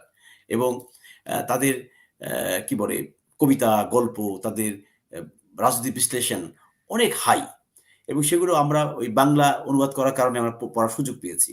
তো আমি মনে করি যে তারা হয়তোবা হতে পারে যে পুতিনের একটা স্বপ্ন থাকতে পারে যে সে একটা ইতিহাস সৃষ্টি করে যাবে পৃথিবীতে, যে না, আমরা নতুন করে আবার ঘুরে দাঁড়াবো এবং সবাইকে একটা জায়গায় নিয়ে আসবো, একটা বলয়ে নিয়ে আসবো। সোভিয়েত ইউনিয়ন তো আসলে ছিল নানা রকমের রাষ্ট্রের সমন্বয় একটা ইউনিয়ন। কিন্তু আমার কাছে মনে হয় যে পুতিন চাচ্ছে যে না, ওই ইউনিয়ন না, এক রাষ্ট্র, এক সংবিধান, এক অর্ডার সে চাচ্ছে হয়তোবা। এটা হতে পারে। এবং তার মধ্য দিয়ে পশ্চিমা বিশ্ব যারা তাদেরকে ক্ষতিগ্রস্ত করেছে, অতীতে যারা তাদেরকে ডিস্ট্রয় করার পায়তারা করেছে, তাদের বিরুদ্ধে একটা চ্যালেঞ্জ তারা ছুড়ে দিয়ে গেল এর মধ্য দিয়ে। তো এই ক্ষেত্রে এটি আপনি আপনি ঠিকই বলেছেন। হয়তো পুতিনের এই মনোভাব থাকতে পারে। তবে এখানে আশঙ্কার বিষয় হচ্ছে, যদি এমনটি ঘটে তাহলে সেখানে আরেকটি ধর্মীয় উন্মাদনামূলক কোনো কিছুর সম মানে বেড়ে ওঠার সম্ভাবনা আছে কিনা? আর সবচেয়ে বড় জিনিস হচ্ছে, আমরা যদি গত ১০ দশকের ৪ দশকের ইতিহাস একটু পর্যালোচনা করি, বিশেষ করে ব্রিটিশ সাম্রাজ্য তো অনেক আগেই এটি বিলুপ্ত হয়ে গেছে। যদিও এখন বর্তমানে নীরব নিস্তব্ধ একটি প্রভাব সমগ্র বিশ্বে ব্রিটিশ সাম্রাজ্যের রয়েছে। কিন্তু আমরা ব্রিটিশ সাম্রাজ্যের যে কয়েকশো বছর, বিশেষ করে যখন থেকে ষোড়শ শতাব্দী থেকে যখন থেকে ভারতবর্ষে ব্রিটিশরা আগমন করে, সেই থেকে নিয়ে দ্বিতীয় বিশ্বযুদ্ধ পর্যন্ত তাদের যে প্রভাব ছিল, সেটি থেকে কিন্তু বর্তমান বিশ্ব পৃথিবী অনেকটাই লাভবান হয়েছে। অনেক যুদ্ধ বিগ্রহ, অনেক ক্ষয়ক্ষতি, অনেক মালহামা হয়েছে, সেটি অন্য বিষয়। কিন্তু বর্তমান বিশ্বে এটা স্বীকার করতে হবে এবং ধরে নিতে হবে যে তাদের স্থাপনাগুলো, তাদের নিদর্শনগুলো, তারা যা কিছু প্রতিষ্ঠা করে গেছে, সেটিই কিন্তু আজকে বর্তমান বিশ্বকে পরিচালিত করছে। আবার অন্য দিক দিয়ে যখন তাদের এই নীরব সাম্রাজ্য চলাকালীন সময় আমেরিকান সাম্রাজ্যের উত্থান যখন হলো, গত ৪ দশকে আমরা দেখেছি যে সারা বিশ্বব্যাপী খুব বেশি যুদ্ধ বিগ্রহ হয়েছে, এবং এই যুদ্ধ বিগ্রহগুলোর বেশিরভাগই কিন্তু একটি নির্দিষ্ট জাতিগোষ্ঠীকে কেন্দ্র করে। শুধুমাত্র ভিয়েতনামের বিষয়টা যদি আমরা বাদ দেই, বাকিগুলা দেখা যাচ্ছে যে এইভাবেই। কিন্তু এই আগ্রাসন বা এই যে যুদ্ধ বিগ্রহ থেকে আমরা এটি কখনো, আমি ব্যক্তিগতভাবে এটি মনে করিনি যে এটি ধর্মযুদ্ধ, এটি কখনো আমরা মনে করিনি। এটি হচ্ছে সাম্রাজ্যবাদের তেলের যুদ্ধ কিংবা ক্ষমতার যুদ্ধ। আমার প্রশ্ন হচ্ছে আপনার কাছে যে আমেরিকান এই সাম্রাজ্যবাদের পর যদি রাশিয়া তো একটি সময় ছিল পারমাণবিক শক্তির দিক দিয়ে, বা আমরা শুনেছি সেই ৭০ এবং ৬০ দশকে তারাই কিন্তু প্রথমে চাঁদের দেশেও গিয়েছিল। হ্যাঁ? তার পরবর্তীতে তাদের মধ্যেই। এখন প্রশ্ন হচ্ছে যে তাদের উত্থান যদি এখন এইভাবে হয়, যে নির্দিষ্ট জনগোষ্ঠী, ভাষাভাষীর লোক, সংস্কৃতির লোক নিয়ে তারা একটা বিশাল, এমনিতেই বিশাল, তাহলে সেই ক্ষেত্রে পৃথিবীতে কোনো ভয়ানক কোনো কিছু আসবে কিনা? এটি। কারণ আগের যে ৪০ বছরের যুদ্ধ বা গত ৩০ বছরের যুদ্ধ, এগুলা হয়েছে, তারপরে চলে এসছে, তাদের লাভ হয়েছে, ফায়দা হাসিল হয়েছে। কিন্তু রাশিয়া কি এভাবেই করবে? নাকি রাশিয়া সম্পূর্ণ অন্যভাবে যাবে? এটাকে আপনি কিভাবে দেখেন? কম্পেয়ার করলে এই ৩ টি সাম্রাজ্যের কথা যদি আপনি কম্পেয়ার করেন। আমরা অটোমান বাদই দিলাম। আপনার আ ব্রিটিশ সাম্রাজ্যের পতন হয়েছিল বেসিক্যালি আমরা জানি যে জুলুর নিপীড়ন যখন বাড়িয়ে দিয়েছিল, তখন কিন্তু সেখানে মানে নিপীড়নের শিকার মানুষরা কিন্তু ঘুরে দাঁড়াইছিল। এই ঘুরে দাঁড়াবার কারণেই মূলত দেখা গেছে যে বিশেষ করে আমাদের এশিয়া থেকে মানে ব্রিটিশ তারা লেজ গুড়ানো শুরু করল। কিন্তু তারা কিন্তু যখন ছাড়ার আগে কিন্তু আমাদের মধ্যে দ্বন্দ্ব বিদ্বন্দ্ব সৃষ্টি করার জন্য এই যে যেটা বলে ডিভাইড অ্যান্ড রুল, সে কিন্তু তারা করে দিয়ে আসছে। আজকে সেটার মধ্য দিয়ে আমরা এখন নানাভাবে সংঘাতের মধ্যে আমরা লিপ্ত আছি। তখন মার্কিন কি বলে? শক্তির উত্থান ঘটল। অর্থাৎ একটা শক্তি যখন নৈতিকভাবে পরাজিত হয়, যখন কলুষিত হয়, যখন সে নিপীড়নের মাধ্যমে সবাইকে দমিয়ে রাখতে চায়, তখন কিন্তু আর শক্তির উত্থান ঘটে। ওইটা হুম, ঘটছে। আর এখন যেটা বলছেন যে রাশিয়াতে যদি এটা হয়ে যায়, অর্থাৎ পুতিন যদি আল্টিমেটলি ইউক্রেনকে যদি তাদের অন্তর্ভুক্ত করে নেয় বা আরো কোনো রাষ্ট্র যদি তারা যদি দখলে নিয়ে নেয় এবং কিন্তু এটা আমার মনে হয় যে একটু কঠিন হবে এই কারণে, কারণ সেখানে সোভিয়েত ইউনিয়ন ভেঙে যাওয়ার পরে কিন্তু ৬ টা রাষ্ট্র অর্থাৎ আজারবাইজান, উজবেকিস্তান, তারপরে চেচেনিয়া এগুলি কিন্তু মুসলিম রাষ্ট্র। তারা কিন্তু আপনি জানেন না, আপনি কি আমি আপনাকে বলতে চাই যে আপনি জানেন নিশ্চয়ই যে চেচেনিয়ার ১০,০০০ সোলজার কিন্তু অংশ নিয়েছে এই ইউক্রেনের আপনার যুক্ত কি বলে? আমি কি বলব এটাকে? এই যে গেল ইউক্রেনে ঢুকলো রাশিয়া। ১০,০০০ সোলজার কিন্তু আগ্রাসন ঠেকাতে এভাবেই বলি আগ্রাসন আমি। হ্যাঁ, ঠেকাতে। মানে মার্কিন আগ্রাসন ঠেকানোর জন্য তারা ঢুকলো। ইয়েস, আপনি সুন্দর শব্দ করেছেন। যে মার্কিন হুম, অথবা ন্যাটোর আগ্রাসনটা ঠেকানোর জন্য চেচেনিয়ার মতো রাষ্ট্র। অথচ দেখেন ৯০ সালে অর্থাৎ ৯০ দশকে কিন্তু রাশিয়া চেচেনিয়াকে অনেক কষ্ট দিয়েছে। জুলুম, নিপীড়ন, জোখার দুদকের মতো ব্যক্তিকে তারা হত্যা করে ফেলল। তাই না? কিন্তু তারপরেও দেখেন এখন তারা কিন্তু রাশিয়ার অর্থাৎ পুতিনের হাতকে শক্তিশালী করার জন্য কিন্তু তারা ঝাঁপিয়ে পড়েছে। তার মানে সেখানে একটা ব্যালেন্স হবে। মানে পুতিন ইচ্ছে করলেই ওই যে অর্থোডক্স আপনি যেই আপনার ধর্মীয় উন্মাদনা সেখানে হবে না। সেখানে আপনার একটা ভারসাম্য থাকবে। অর্থাৎ মানে অ্যা আজারবাইজান, সমরখান এইসব বেল্টের যারা আছে, চেচেনিয়া এরা কিন্তু তারা ভূমিকা রাখবে। এবং মনে রাখবেন আপনি এই রাষ্ট্রের লোকগুলো এত সাহসী, এত কৌশলী যেটা আপনার অবশ্যই এই ব্যাপারে স্টাডি আছে। চিন্তাই করা যায় না। আপনার সেই রুশ যখন সোভিয়েত ইউনিয়ন ছিল, যখন ধর্মের কোনো কাজ করতে ছিল না, তখন তারা মাটির তল দিয়ে কিন্তু একবার বাসায় গিয়ে আরেক বাসায় গিয়ে তারা তাদের বিবাহ-শাদীগুলি মানে করত, যোগাযোগ রাখত। এগুলি কিন্তু ভয়ানক সাহসী ব্যাপার।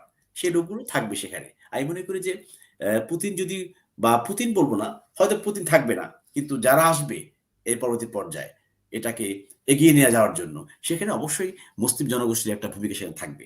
এবং ইচ্ছা করলেই সেখানে তারা ধর্মীয় উন্মাদনা সৃষ্টি করতে পারবে না। ধন্যবাদ চমৎকার। একটা ব্যালেন্স সোভিয়েত ইউনিয়ন সেখানে হবে। মানে আ রাশিয়া হবে। ধন্যবাদ। আপনি চমৎকার বলেছেন। আসলে খুবই ভালো লাগছে আজকে। সময় যেহেতু সংক্ষিপ্ত নয়তো অনেক দীর্ঘক্ষণ আমরা আলোচনা করতে পারতাম। তবে শেষের দিকে এই সাহসের ব্যাপারটি যখন আপনি বলেন, এটি আসলে মূলত কি ভৌগোলিক কারণে। কারণ আমরা দেখি যে এই যে কৃষ্ণ সাগর, বাল্টিক সাগর থেকে নিয়ে এই এই পার্শ্ববর্তী যেগুলা সাগর এবং যে পার্বত্য অঞ্চলগুলো রয়েছে, আপনি কাজাকিস্তানের কথা বলেছেন, আজারবাইজান, তুর্কমেনিস্তান, এই যে পুরো রাশিয়া ব্যাপী যে একটি মানে বন্ধুর পথ বা অনেক মানে পর্বতময় অঞ্চল, এগুলোর কারণেই সম্ভবত জন্মগত দিক দিয়েই বোধহয় এরা সাহসী।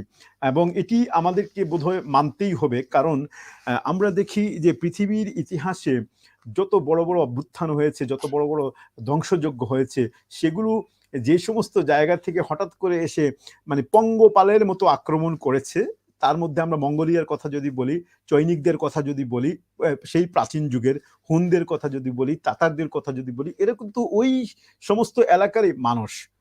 তবে তাদের বিষয়ে অন্যান্য আলোচনা আছে স্কলারদের, সেটিতে আমি যাব না। আমার প্রশ্ন এখন হচ্ছে সর্বশেষ, আমরা শেষ করব ইনশাল্লাহ, যে ন্যাটো কেন্দ্রিক আমরা যখন এই ধরনের একটি যুদ্ধের রমরমা চলে বা একটি বিষয় এসে যায়, তখন ন্যাটো সামনে চলে আসে।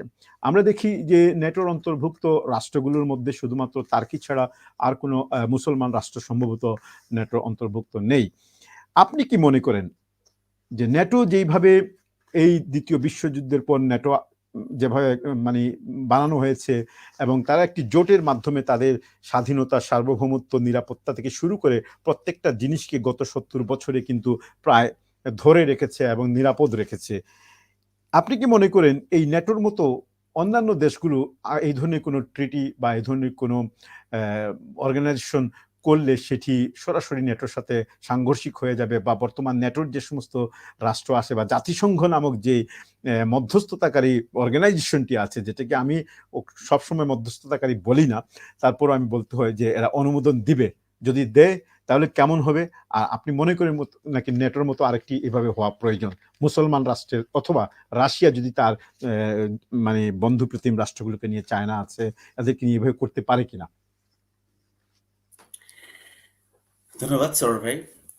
ন্যাটো তো সৃষ্টি হয়েছিল মূলত রাশিয়াকে আপনার ব্লক করার জন্য, ঠেকানোর জন্য।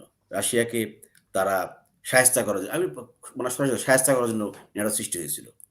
এবং যখন কোনো উদ্যোগ যখন থাকে কাউকে আপনার কি বলে কি বলে ধ্বংস করে ফেলা, কাউকে আপনার মিশিয়ে ফেলা, কাউকে মানে একদম জমিনে একদম আটকিয়ে দেওয়া। অর্থাৎ নির্মূল করার যে যদি পায়তারা থাকে কোনো হুম, সংগঠন বা কোনো অর্গানাইজেশনের উদ্দেশ্য, তাহলে সেটা কিন্তু আসলে মানে আল্টিমেটলি ফল ভালো হয় না। আজকে যদি ন্যাটো যদি ধরেন সেই অর্থে যদি যেটা বলছে যে নট আফটার মানে যেটা করছে অর্গানাইজেশন যেটা করছে এটা যদি আপনি সত্যি কথা যদি এই রাষ্ট্রগুলোর কল্যাণে যদি করা হইতো, তাহলে আমি মনে করি যে আজকে জার্মান ঝাঁপিয়ে পড়ত। জার্মান আজকে কিন্তু ওই যেটা বললাম যে অস্ত্র না দিয়ে তারা ওষুধ দিচ্ছে, তারা অস্ত্রই দিত। যে না, আসলে ন্যাটো তো সবার জন্য কাজ করতেছে। এখানে ন্যাটো বেসিক্যালি আমেরিকার মার্কিন মূল্যকের একটা স্বপ্ন বাস্তবায়ন করার জন্য মূলত এই সংগঠন। দ্বিতীয়ত যেটা হইছে যে আপনি যেটা বললেন যে মুসলমানদের জন্য কোনো সংগঠন দরকার আছে কিনা? তার আগে আমি বলতে চাই জাতিসংঘের রিফর্ম হওয়া দরকার। জাতিসংঘের আজকে রিফর্ম হওয়া দরকার। হুম। জাতিসংঘ কিন্তু মানে আ নিপীড়িত রাষ্ট্রগুলোকে কিন্তু সেভ করতে পারেনি। পারে না। কারণ যারা জাতিসংঘকে নিয়ন্ত্রণ করে অর্থাৎ শক্তিশালী রাষ্ট্র আমেরিকা, তার কথা মতো তারা চলে। আজকে যখন ইউক্রেন ঢুকলো রাশিয়া, কিন্তু এই ইউক্রেনে তো একদিনে ঢুকে নাই। একটা লং প্রসেস। সব জানতো কিন্তু। তাদের কাছে কিন্তু they have information about the Russia এবং ইউক্রেন। কিন্তু তারা কেন করল না? এতে কিনা বসলো না? তারা কেন সমঝোতায় গেল না? কেন তারা একটা সলিউশন এ গেল না? কারণ তারা চায় না। তারা চায় যে একটা খেলায় যে লিপ্ত হয়ে যাতে করে একটা গ্রুপ ধ্বংস হয়ে যায়। এবং সেই গ্রুপটা যাতে করে আমেরিকার প্রতিপক্ষ হয়। আমেরিকার বন্ধুরা যাতে ধ্বংস না হয়। এটা ছিল আপনার জাতিসংঘের একটা কি বলে মানে কাজ বলে আমি মনে করি। তৃতীয়ত যেটা বলছেন আপনি যে মুসলমানদের জন্য কোনো একটা বলয় হওয়া দরকার কিনা? আমাদের ওআইসি আছে কিন্তু ওআইসি তো কার্যকর না। কার্যকর না। ওআইসি কার্যকর না। আজকে ওআইসি আমাদের কিছুই করতে পারে নাই। কিছুই করতে পারে নাই। আপনি দেখেন মুসলিম বিশ্বে যেখানে যে ধরনের আগ্রাসন হইছে, ক্ষতিগ্রস্ত হইছে, জুলুম হইছে, নিপীড়ন হইছে, ধুলায় মিশিয়ে দিয়েছে, ওআইসি কিছু বলতে পারছে? কিছু করতে পারে নাই। উহু। সুতরাং সময় এসেছে আজকে তার্কির উত্থান অর্থাৎ এরদোগানের মাধ্যমে আমরা যেই তার্কিকে দেখছি, জানি না এটার শেষ কোথায়? এরদোগান একটা পর্যায়ে গিয়ে সে একটা জায়গায় গোটা মুসলিম বিশ্বকে দাঁড় করাতে পারবে কিনা? I don't know. Number 1 number 2 হচ্ছে যে ইরানের সাথে যেই আমাদের ধর্মীয় যে সমস্যাটা কাজ করে সিয়া-সুন্নি বিষয়টা, এইটা যদি আপনি আপনার এট লিস্ট শেষ করা যেত, তাহলে আমি মনে করি গোটা পৃথিবী, মুসলিম বিশ্ব একটা বিশাল বলয় সৃষ্টি হতে পারত। সাম্রাজ্যে পরিণত হতো। পারত। শুধু হুম, এটা আর যারা সৌদি আরবে যারা আছেন, তাদেরও উচিত ভোগবিলাস, নানা রকমের ধরেন মার্কিন তোষণনীতি, শক্তির তোষণনীতি থেকে তারা বেরিয়ে এসে যদি তারা তারা মানে খাদেমাল কি বলে? তারা হচ্ছে কাবার খাদেম। গোটা পৃথিবী তাদের সম্মান করবে। তাদের জন্য তারা গর্ব করবে। আজকে হুম। কিন্তু আমরা সেটা করি না। কারণ কি? কারণ তাদের ভূমিকাটার কারণে। সেজন্যে যদি আজকে যদি ইরানের এই সমস্যা দূর করা যেত, আর গোটা পৃথিবী যদি কোরআন কেন্দ্রিক হতো, কাবা কেন্দ্রিক হতো, আমি পার্সোনালি মনে করি যে গোটা পৃথিবী মুসলমানদের একটা বিশাল শক্তি উত্থান ঘটতো। আল্লাহ সুবহানাহু ওয়া তাআলা যেন আমাদেরকে এমনটাই যেমনটা আমরা ভাবছি তেমনটাই যেন দেখার সুযোগ করে দেন। আমরা জানি না পৃথিবী প্রায় শত, শত হাজার, হাজার বছর চলে গেছে। তার মধ্যে আমাদের সর্বশেষ নবী সাল্লাল্লাহু আলাইহি ওয়াসাল্লামের ১৪০০ বছর ১৫০০ বছরের মতো অতিক্রম হতে যাচ্ছে। আর আমরা আসলে এই সমস্ত দ্বন্দ্ব সংঘাত সেই রাসূল সাল্লাল্লাহু আলাইহি ওয়াসাল্লামের জামানা এবং পরবর্তী সাহাবাদের যুগ থেকেই দেখে আসছি। এগুলো হয়তো আমাদের জন্য পরীক্ষা। তবে বর্তমান পৃথিবীতে যেহেতু আমরা এক্সিস্ট করছি, যতটুকু আমরা ইতিহাসকে পর্যালোচনা করতে পেরেছি বা দেখি বা বর্তমানের এই সোপানে দাঁড়িয়ে ভবিষ্যতের যে রূপরেখা যেটি আমরা দেখতে পাচ্ছি, সেখান থেকে মোটামুটি অনুমান করা যায় যে পৃথিবী কোন দিকে অগ্রসর হচ্ছে। আচ্ছা, এখানে আমি আজকে প্রশ্নের পর প্রশ্ন, আরেকটি প্রশ্ন এসে যায়। আপনার কথা থেকেই প্রশ্নটা এসে যায়। আসলে ভেরি ইন্টারেস্টিং। আমাদের পরবর্তীতে একটি প্রোগ্রাম আছে, নয়তো আরো কন্টিনিউ করতাম। সেটি হচ্ছে যে এই নেটো সংক্রান্ত আমি খুবই মানে নেটো নিয়ে খুব ভাবি আরকি। আমি একটি জিনিস চিন্তা করি, সেটি হচ্ছে যে দেখুন, নেটোতে যে সমস্ত রাষ্ট্র রয়েছে, ওই যে নেটোর ঐক্য অনৈক্যের যে বিষয়টা, যেটি জার্মানির এই যে অ্যাটিটিউড যেটি সেটি থেকে বুঝাই গেল। কিন্তু জার্মানির কথাই যদি ধরি, আপনি দেখেন দ্বিতীয় বিশ্বযুদ্ধ চলাকালীন সময়, যখন দ্বিতীয় বিশ্বযুদ্ধ ছিল, আজকে ন্যাটোতে দ্বিতীয় বিশ্বযুদ্ধ চলাকালীন সাথে শত্রুপক্ষ মিত্রপক্ষ উভয় পক্ষের রাষ্ট্রগুলো কিন্তু ন্যাটোতে এসে ঢুকেছে। এখানে আপনি কি মনে করেন যে আগামীতে যদি কোনো ধরনের বড় ধরনের ওয়ার লঞ্চ হয়, তাহলে সেই ক্ষেত্রে জাপানের কথাই যদি বলি, যে দ্বিতীয় বিশ্বযুদ্ধের সময় জাপানের হিরোশিমা এবং নাগাসাকিতে ওই আমেরিকাই কিন্তু যে বোমাবর্ষণ করেছিল, তারপরে আবার 50 বছরের স্যাংশন ছিল, হ্যাঁ? তো এগুলোর পর আদৌ জাপান আমেরিকাকে বা ন্যাটোর অন্তর্ভুক্ত থেকে এভাবে বন্ধু প্রতিম থাকবে কি থাকবে না? অস্ট্রিয়া ছিল, জাপান ছিল, জার্মান ছিল, এরা কিন্তু অনেক প্রভাবশালী রাষ্ট্র ছিল এবং এদেরকে কারা দমিয়েছে? এই ইংল্যান্ড, আমেরিকা, রাশিয়া, এরাই কিন্তু। তো সেই ক্ষেত্রে আসলে কি মনে করেন যে শেষের দিকে এসে, এটি বলা কঠিন, কিন্তু শেষের দিকে এসে ন্যাটো, এই রাষ্ট্রগুলো ন্যাটোর ভুক্ত আদৌ কি থাকবে? এই জন্যই আমি চিন্তা করি হয়তো এই ন্যাটো ভেঙে গিয়ে অন্য কোনো অর্গানাইজেশন হতে পারে।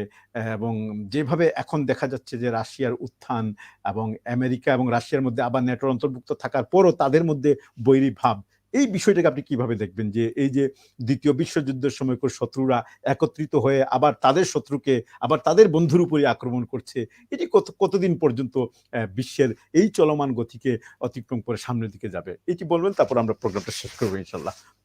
আপনার লিগ অব নেশন যখন হয়েছিল, জি, সেটা কিন্তু টিকে নাই। তার মধ্যে দিয়ে কিন্তু হয়েছে আপনার ইন্টারন্যাশনাল হয়েছে, তাই না? জি, ইউএনও হইল। আপনার আজকে সেকেন্ড ওয়ার্ল্ড ওয়ারের পরে আপনার নানা উত্থান পতন ঘটছে। শত্রু মিত্র এক জায়গায় আসছে। আপনি যে বললেন ন্যাটোর মধ্যে শত্রু মিত্র দুটোই আছে, অক্ষশক্তি এবং জি, পরাজিত শক্তি দুটোই আছে। আজকে যদি আপনার এই সংগঠন যারা পরিচালনা করছেন, অর্থাৎ শক্তিশালী রাষ্ট্রগুলো যেগুলো আছেন, তারা যদি আপনার অন্যান্য রাষ্ট্রদেরকে যদি এই সংগঠনের নৈতিক অবস্থানকে যদি ঠিকমতো না দেখাতে পারেন, অর্থাৎ এই বেল্টে, অর্থাৎ নর্থ আটলান্টিক বেল্টে যে রাষ্ট্রগুলো আছে, সেই রাষ্ট্রগুলো শুধুমাত্র যে সদস্য হবো তা না। তাদের উন্নয়ন, তাদের সিকিউরিটি, তাদের ডেভেলপমেন্ট, তাদের সবকিছু সিকিউরিটি আরো অনেক যেগুলো আছে, এগুলো যদি ঠিকমতো যদি তারা যদি বাস্তবায়ন না করতে পারে, তাহলে আমি মনে করি যে একসময়, আমি তো মনে করি যে রাশিয়ার এই ঘটনার মধ্যে দিয়ে ন্যাটো ভেঙে যায় কিনা, আমি এটা আশঙ্কা করতেছি। এটা আমারও আশঙ্কা। কারণ সালমান যে ভূমিকাটা পালন করছে, ইভেন কি তুরস্কর ভূমিকা দেখেন, ২ টা রাষ্ট্র কিন্তু ন্যাটো সদস্য এবং they are the powerful state of the world. তারা কিন্তু মানে আমেরিকার যে কথাবার্তাকে তারা সাপোর্ট করতেছে না। আজকে তুরস্ক বলতেছে যে স্যাংশনকে নিয়ে তারা প্রশ্ন করছে। তাই না? এবার কি রাশিয়াও কিন্তু, ফ্রান্সও কিন্তু, আমি মনে করি যে সবাই বক্তব্য দিচ্ছে। ম্যাক্রন কিন্তু ফোন করে কথা বলছে। তার মানে পুতিনের সাথে তার একটা সম্পর্ক আছে। আল্টিমেটলি ন্যাটো টিকে কিনা, এটা একটা বড় প্রশ্ন হয়ে দাঁড়িয়েছে এখন। প্রশ্ন।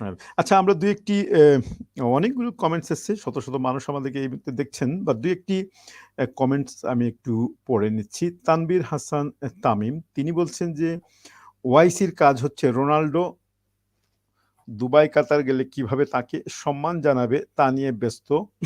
এরা মুসলমানদের স্বার্থে কিছুই করছে না, আখেরাত পর্যন্ত করবে না। আচ্ছা, যাই হোক, উনি উনার একটি মন্তব্য করেছেন, প্রশ্ন নয়। তিনি আরেকটি মন্তব্য করেছেন, জাতিসংঘ এটি আমাদের বাংলাদেশের অনেক গ্রামগুলোর পঞ্চায়েতের মতো সুযোগ বুঝে কথা বলে পাশে দাঁড়াবে।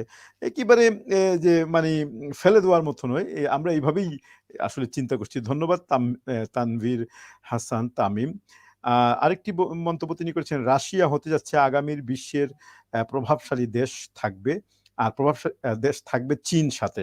আচ্ছা, এটি আপনার আশঙ্কা, দেখা যাক কি হয়। ভবিষ্যতের বিষয়গুলো এখনো অস্পষ্ট। আরো তিনি বলছেন যে ন্যাটো তো ঘুরে গিয়েছিল তালেবান দখল করার জন্য। এখন ন্যাটো তাদের জার্মান দিতে, আজ দেখলাম পোল্যান্ড তাদের সৈন্যদের সংখ্যা বৃদ্ধি করছে। জি, তানভীর হাসান, ধন্যবাদ। আপনি অনেকগুলো কমেন্টস করেছেন। আপনার কমেন্টের জন্য ধন্যবাদ। সময় যেহেতু সংক্ষিপ্ত, এই জন্য আমরা আর সবগুলো পড়তে যাচ্ছি না। আমরা যে আলোচনাগুলো করতেছিলাম সেগুলোই। আমিনুর চৌধুরী, তিনি বলছেন খুব সুন্দর আলোচনা, অনেক কিছু জানতে পারলাম সিলেটি অনলাইন এবং সারোয়ার ভাইয়ের মাধ্যমে। ধন্যবাদ আমিনুর।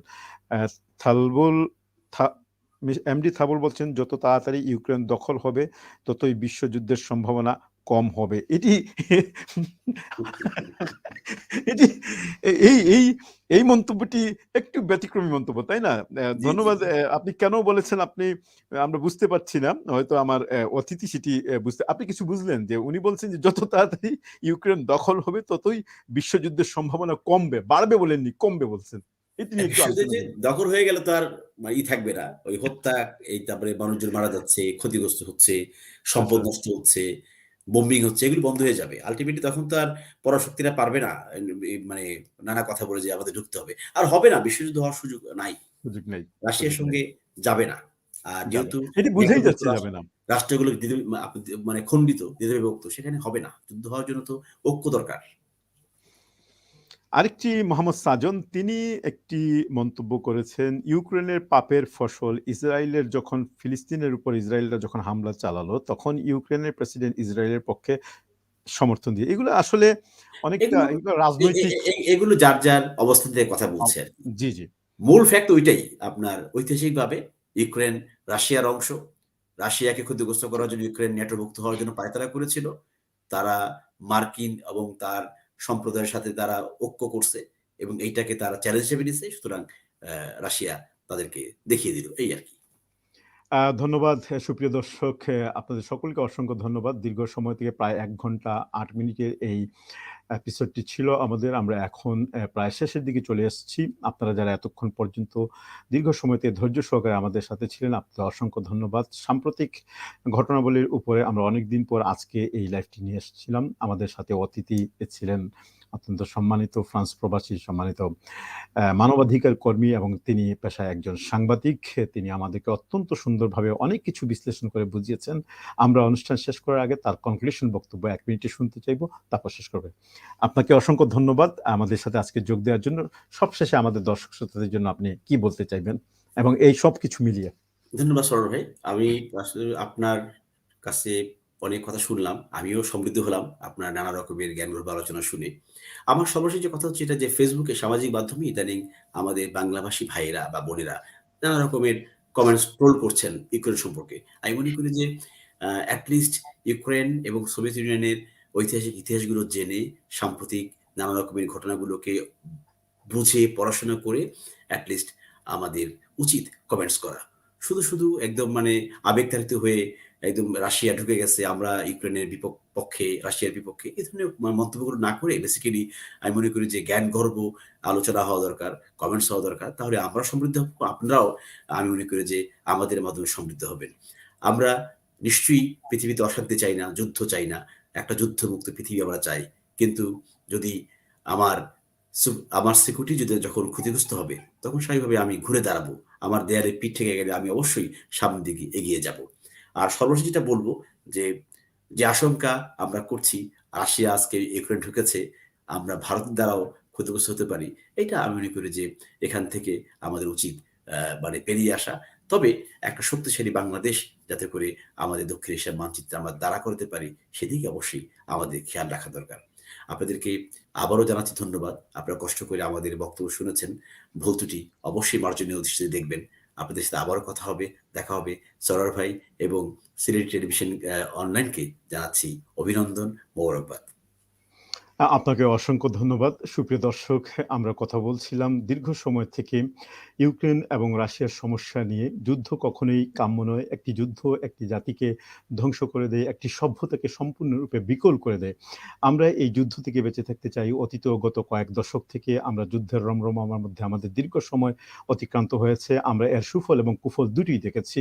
আমাদের অতিথি আজকে অত্যন্ত সুন্দরভাবে যে ২ টি রাষ্ট্র এখন যুদ্ধলিপ্ত রয়েছে, সেই ২ টি রাষ্ট্রের ইতিহাস, সংস্কৃতি, যুদ্ধের সম্ভাবনা, অসম্ভাবনা এবং যুদ্ধ চলাকালীন সময়ে কি হতে পারে আগামী দিনগুলোতে এই রাষ্ট্রগুলো কোন পজিশনে যাবে, মিত্রশক্তি, শত্রুশক্তি সবার ভূমিকা কি হবে, এই সমস্ত বিষয় নিয়ে আমরা আংশিক আলোচনা করেছি। আরো সময় পেলে আগামীতে আমরা আরো বেশি আলোচনা করব। অতিথি সব শেষের দিকে বাংলাদেশের স্বাধীনতা এবং সার্বভৌম বিষয়ে নিশ্চিত থাকার জন্য আমাদেরকে অনুরোধ করেছেন। ইনশাআল্লাহ আমরা আগামী কোনো এপিসোডে বাংলাদেশ, তার পার্শ্ববর্তী রাষ্ট্র এবং আমাদের স্বাধীনতা, সার্বভৌমত্ব, সাহিত্য, সংস্কৃতি থেকে রাজনৈতিক অঙ্গনের বিভিন্ন সংবাদ নিয়ে আমরা আসবো ইনশাআল্লাহ আপনাদের কাছে। আমরা সবসময় আপনাদের কাছে যাবার আগে যে অনুরোধটি করে থাকি, আমাদের এই পরিবেশনাগুলো যদি আপনাদের ভালো লেগে থাকে তাহলে অবশ্যই আমাদের এই লাইভটি শেয়ার করে নেবেন এবং আপনাদের সুচিন্তিত মতামত যাই থাকবে তা আমাদের কমেন্টস বক্সের মধ্যে জানাতে পারেন। আপনাদের কোনো মন্তব্য থাকলে যখন আগে আপনারা কমেন্টস বক্সের মাধ্যমে সেগুলো জানাবেন। পরবর্তী অনুষ্ঠানে বা পরিবেশনায় আমরা সেগুলো পড়ে শোনানোর চেষ্টা করব, অথবা কোনো আদেশ উপদেশ থাকলে সেটিও আমরা মেনে নেওয়ার চেষ্টা করব ইনশাআল্লাহ। আপনারা সবাই ভালো থাকুন, সুন্দর থাকুন, সুস্থ থাকুন। আমরা মানুষ, আমরা যখন কথা বলি ফসকে অনেক সময় ভুল শব্দ বাক্য চয়ন প্রয়োগ হয়ে যেতে পারে। সেজন্য ক্ষমা সুন্দর দৃষ্টিতে আমাদেরকে দেখবেন। আপনাদের সকলের সুস্বাস্থ্য কামনা করে আগামী অনুষ্ঠান বা আগামী কোনো পরিবেশনা দেখার আমন্ত্রণ জানিয়ে আজকের মতো আমি সারোয়ার এবং আমার অতিথি মাহবুব ভাই সহ আমরা দুজনেই আপনাদের থেকে বিদায় নিচ্ছি। আসসালামু আলাইকুম ওয়া রাহমাতুল্লাহি ওয়া বারাকাতুহু। আসসালামু আলাইকুম ওয়া রাহমাতুল্লাহি ওয়া বারাকাতুহু।